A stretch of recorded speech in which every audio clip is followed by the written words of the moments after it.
एक नाम, लेकिन पहचान दो। एक गैंगस्टर और एक जासूस। तो आज हम कहानी में उतरेंगे उज़ैर बलोच की।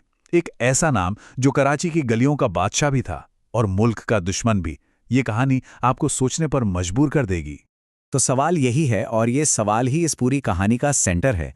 मतलब कोई एक इंसान 40 से ज्यादा मर्डर के केस से बरी कैसे हो सकता है और ठीक उसी वक्त एक दुश्मन जासूस के तौर पर जेल में बंद भी हो। तो चलिए इस पहेली को समझने की कोशिश करते हैं। देखिए, उज़ैर बलोच की कहानी में दो अलग अलग दुनियाएं चल रही हैं। एक तरफ है सिविल कोर्ट्स जो उसे सबूतों की कमी के आधार पर बरी कर देती हैं, और दूसरी तरफ है मिलिट्री कोर्ट जो उसे देश का दुश्मन मानती है। भाई ये हो कैसे सकता है?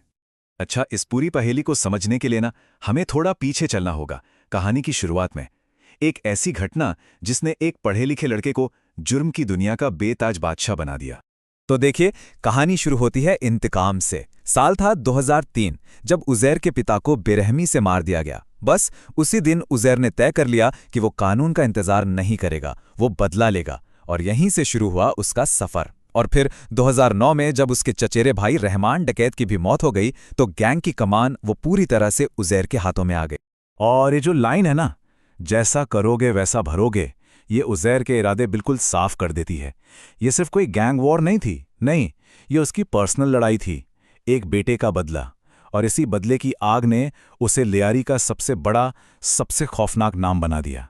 तो अब हम ये तो समझ गए कि ये सब शुरू कैसे हुआ। चलिए अब देखते हैं कि उज़ैर ने सिर्फ एक गैंग नहीं, बल्कि एक पूरी की पूरी पैरेलल सरकार कैसे खड़ी कर दी। एक ऐसा एम्पायर जो स्टेट को सीधी टक्कर देता था।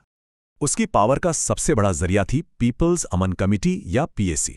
अब नाम से तो लगता है कि कोई सोशल वर्क करने वाली संस्था होगी, और हाँ, कागजों पर ये लोगों की मदद भी करती थी।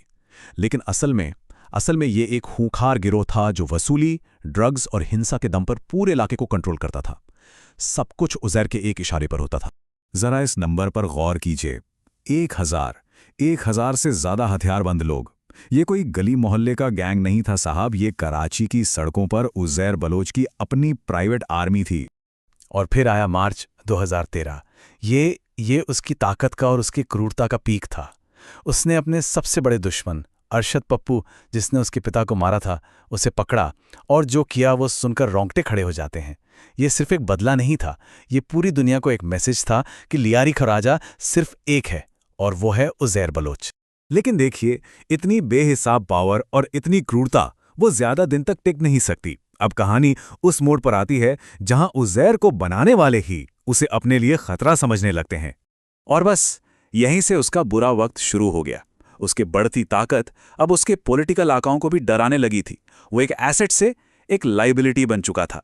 तो 2013 में जब रेंजर्स ने कराची ऑपरेशन शुरू किया तो सबसे पहले उज़ैर का ही पॉलिटिकल कवर हटा। उसे पाकिस्तान से भागना पड़ा, लेकिन वो ज्यादा दिन तक बच नहीं पाया। और अब हम वापस आ गए हैं उसी सवाल पर, उसी पहेली पर जहां से हमने ये पूरी बात शुरू की थी। ये टेबल देखिए, ये हमारे पहले सवाल का सीधा सीधा जवाब है। एक तरफ हैं सिविल कोर्ट्स जहां 60 से ज्यादा केस हैं, मर्डर, किडनैपिंग, वसूली, और इनमें से 41 में वो बरी हो जाता है। वजह सबूत नहीं है। लेकिन दूसरी तरफ एक सीक्रेट मिलिट्री कोर्ट है जो उसे जासूसी के लिए दोषी मानती है और 12 साल की सजा सुना देती है। तो सवाल उठता है कि सिविल कोर्ट में ये सारे केस, इतने संगीन केस, एक एक करके खत्म कैसे हो गए? वजह कई थीं। पुलिस ने केस ही ठीक से नहीं बनाए, गवाह कोर्ट में आकर पलट गए या आई ही नहीं। और हाँ, इस बात से भी इनकार नहीं किया जा सकता कि शायद पीछे से कोई पॉलिटिकल प्रेशर भी काम कर रहा था। मतलब ये पूरा मामला हमारे सिविल जस्टिस सिस्टम पर एक बहुत बड़ा सवालिया निशान लगाता है।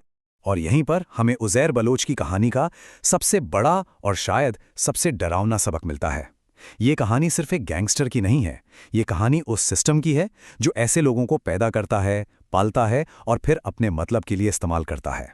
ये जो कोर्ट है ना, ये पूरी बात को एकदम निचोड़ कर रख देता है कि उज़ैर बलोच जैसे लोग ये हाई रिस्क एसेट होते हैं। मतलब ये वो औजार हैं जिन्हें सिस्टम बनाता है और इस्तेमाल करता है। जब तक आप काम के हैं आप एसेट हैं, और जिस दिन आप बोझ बन गए आपको किनारे कर दिया जाता है। तो आखिर में सवाल ये नहीं है कि उज़ैर बलोच क्या था, सवाल ये है कि उसे बनाया किसने। क्या वो एक शातिर अपराधी था जिसने पूरे जस्टिस सिस्टम को मात दे दी, या फिर वो बस एक प्रोडक्ट था, उस सिस्टम का प्रोडक्ट जहां जुर्म और सियासत एक दूसरे में इस कदर घुल मिल गए हैं कि उन्हें अलग करना नामुमकिन है। ये एक सोचने वाली बात है।